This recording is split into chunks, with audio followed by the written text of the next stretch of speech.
Ahora vamos a incorporar, como todos los miércoles, a Julio Millán a la conversación. Mi querido Julio, buenos ¿Qué días. tal? Muy buenos días, Leonardo.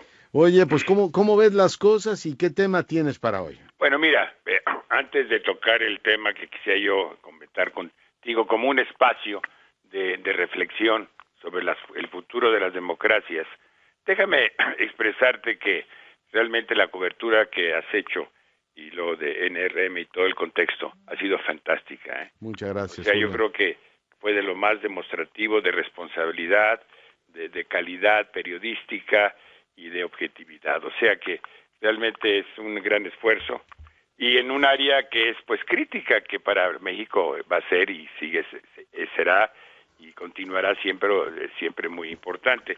Ahí déjame salirme un poco de esa vorágine Ujú. y hacer un momento de reflexión sobre el futuro de las democracias, ¿no? Porque la democracia pues, es la forma más común de organización política en el mundo actual, y además sin democracia no podrían no podían transformarse los modelos de desarrollo económico y social. Y los sistemas democráticos consisten en una forma de gobierno en el cual, en teoría, el poder para cambiar las leyes y las estructuras de gobierno, así como el poder de tomar las decisiones de gobierno, pues reside en la ciudadanía.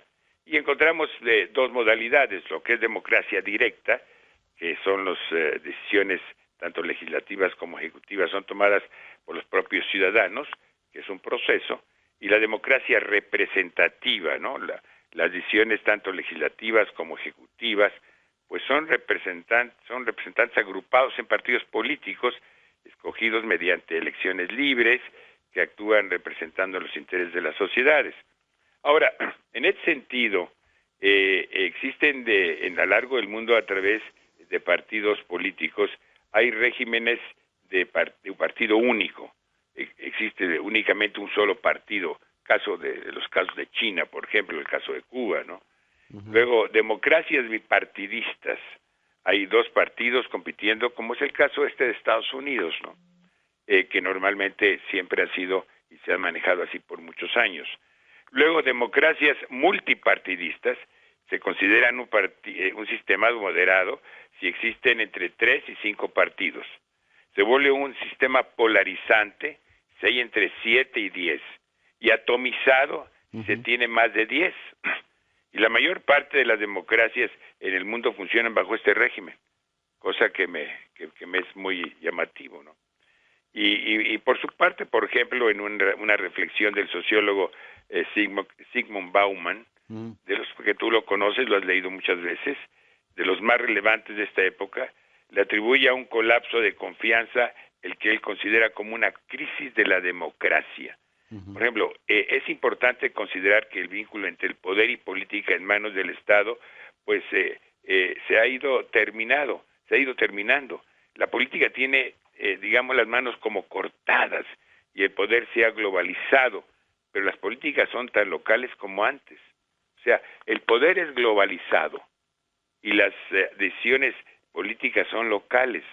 Y la gente ya no cree en el sistema democrático porque no cumple sus promesas. Y ejemplos son pues toda la parte económica, en el caso de Estados Unidos, la situación de migración y una serie de elementos que son importantes. Acabas de hacer una serie de entrevistas que son muy para comentarse en ese sentido. Ujú. Y cuando recordemos que se habla de un Estado benefactor para las instituciones administradas y financiadas por el Estado, pues ese adjetivo, Leonardo, benefactor, imponía la responsabilidad de atender el bienestar público, un bienestar que en tanto público debía ser identificado y ser dado para todos. Pero sin embargo, la transformación del derecho a una vida digna, fíjate que se convirtió en una cuestión de ciudadanía política y no una consecuencia del desempeño económico. Esta diferencia que parece tan sutil es extremadamente importante y socialmente útil debería ser, o sea que con un marco de un empleo. Y empezado las dificultades, pues precisamente para el Estado benefactor.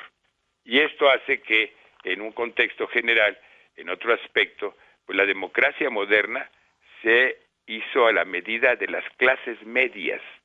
O sea, la aristocracia tiene su posición social garantizada, así que no necesita avanzar. Los más pobres no podían avanzar, pero las clases medias sí, y ese fue el gran impulso de las sociedades democráticas modernas, por parte de lo que se dice modernidad líquida. Y cada joven de clase media, pues tiene que recrear con su esfuerzo, talento, trabajo, la posición que había conseguido su familia. Y hay que una presión para actuar en la sociedad, es un compromiso de participación política y confianza, de vivir en un mundo de relativa seguridad, de perseguir su propia felicidad. Y la democracia moderna funcionaba y se alimentaba de esas gentes de las clases medias. Pero hoy, como menciona Bauman, vemos el fenómeno preocupante.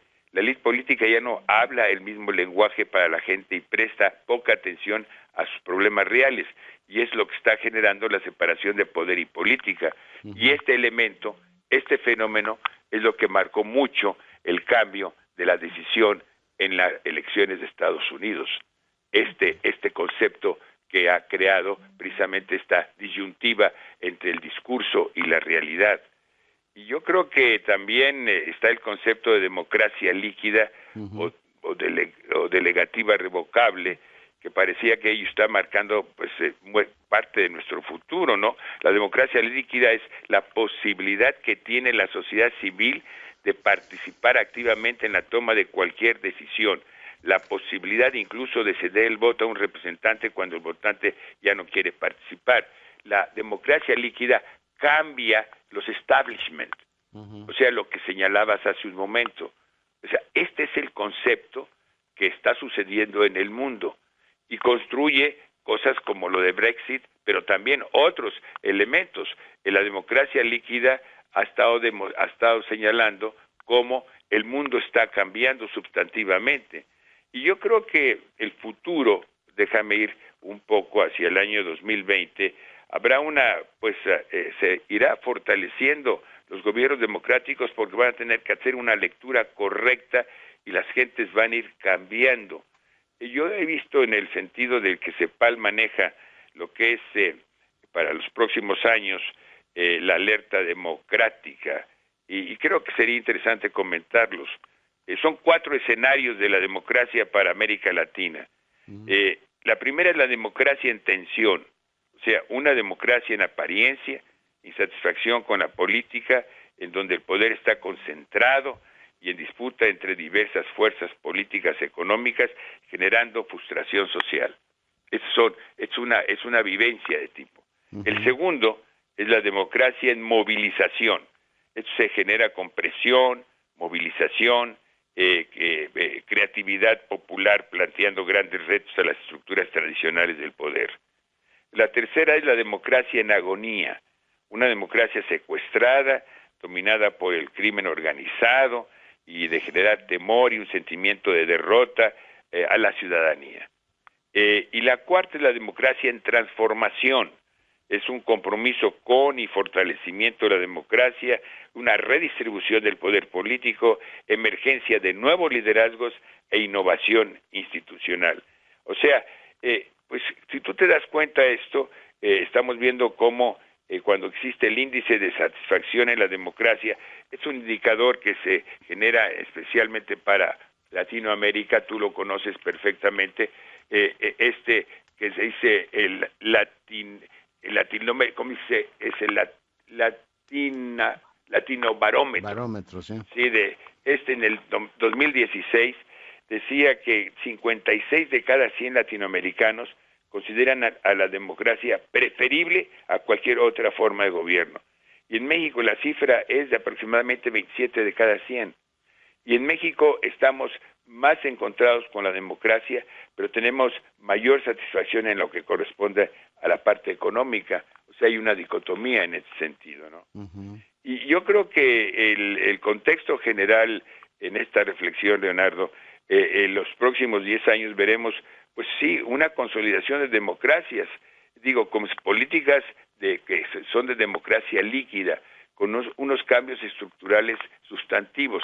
Ahora, déjame nada más hacer una rápida reflexión con el evento de lo que está sucediendo y lo que parecería.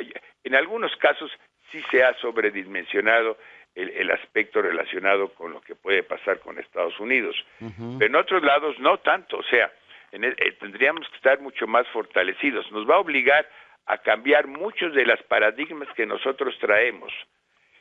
Yo creo que esto nos va a ayudar a reconocer los errores que hemos cometido, pero tenemos muchas fortalezas, muchísimas fortalezas como país, como estructura social, con el juego que tenemos en el mundo, pero también tenemos que reconocer nuestras debilidades.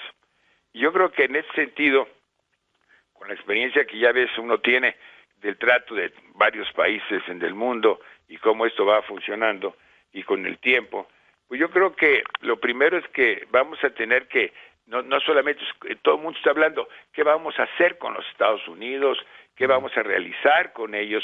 Claro, hay que tener un cabildeo mayor, hay que hacer todo un esfuerzo de negociación, hay muchas cosas que hacer, y yo creo que en ese sentido nadie come lumbre en un momento determinado, así que tampoco hay que hacerlo, pero hacerlo inteligentemente. Claro. Pero aquí la pregunta, Leonardo, es, ¿qué vamos a hacer internamente? La clave es nosotros. ¿Qué lección nos da para hacerlo internamente? ¿Cuáles son los errores que hemos cometido como país en muchos aspectos? Y yo creo que hay algunos que son muy claros. Uno de ellos es de que por muchísimos años no hemos logrado diversificar nuestro país con las relaciones del mundo en términos económicos. Nos hemos abierto a una economía y nada más dependemos principalmente del mercado americano. Ese yo siempre señalé que iba a ser un error, que en un momento nos los iba a cobrar la factura. Espero que no sea esta la factura. Igual que nos has dicho que depender demasiado del sector automotriz también debería ser un tema que, visto así en perspectiva de futuro, deberíamos ir compensando, equilibrando, Julio. Así es, tan es así que tú sabes que siempre hemos dicho que antes éramos monoexportadores del petróleo, sí, efectivamente, por mucho tiempo y había que cambiar las estructuras. Sin embargo, ahora somos monoexportadores industriales de automóviles. Y cosas, y además... Y entender el futuro es empezar a tomar decisiones ahora para que no te agarren los dedos en la puerta, ¿no? Exacto, porque construir el futuro constituye acciones que había que tomar inmediato. En algunos casos estamos retrasados, en otros estamos en avance. Pero el primer paradigma que va a tener que cambiarse es que México no puede seguir dependiendo el 82% del comercio con Estados Unidos. Ahora es cuando los empresarios, el gobierno, toda la política industrial, la política de cadenas de valor, todo eso, es cuando ahorita es el momento de que también aprendamos la lección internamente y nos lancemos al mundo, los empresarios vayamos a Centroamérica, a Sudamérica, al Asia, al África, a Europa. De veras, México tiene grandes posibilidades, pero esta cápsula de confort en que hemos estado viviendo nos ha causado a nosotros a veces esa paralización de acciones que no debería de existir en nuestro país.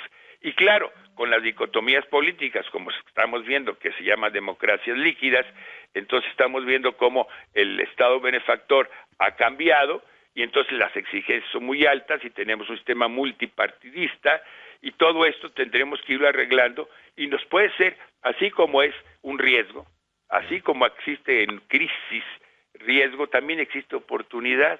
Y si esto consideramos de que es una oportunidad y lo manejamos adecuadamente, México se va a fortalecer los próximos años, pero son las acciones internas las que nos tienen que hacer que tengamos tecnología, innovación, que tengamos nosotros una verdadera establecimiento de educación y que podamos fortalecer nuestra capacidad de ser pues más honrados.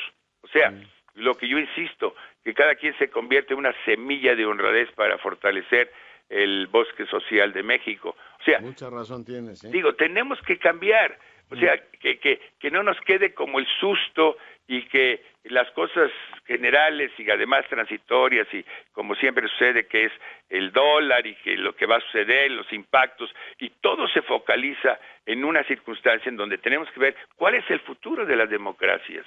Y estamos viendo esta historia, estamos viendo que estos cambios sí son importantes y las lecciones que los mexicanos debemos de adoptar son internas. Es la primera parte importante. Ya luego vemos qué pasamos con los exteriores. Claro. Pero ahorita lo importante es lo interno. Y yo sí coincido en que Sí, es cierto, es importante ver los migrantes en Estados Unidos, por supuesto, pero ellos tienen una estructura. Pero lo importante es proteger a México, los 120 millones de mexicanos que vivimos aquí, no los que viven allá. Allá ya tienen su propia estructura, claro, hay que cuidarlos, pero lo que tenemos que hacer es una política que beneficie a los que vivimos dentro de este territorio y no salirnos, digamos, imaginativamente hacia afuera. Ya. Pues mi querido Julio, muchísimas gracias por tu comentario, eres muy amable. Mira, muchas gracias y oye, y vuelvo a decirte, de veras, felicidades, mi admiración por este esfuerzo, ¿eh? Muchas gracias, Julio, eres muy amable, tú eres por supuesto parte del mismo. Julio Millán para Fortuna Nuestra todos los miércoles.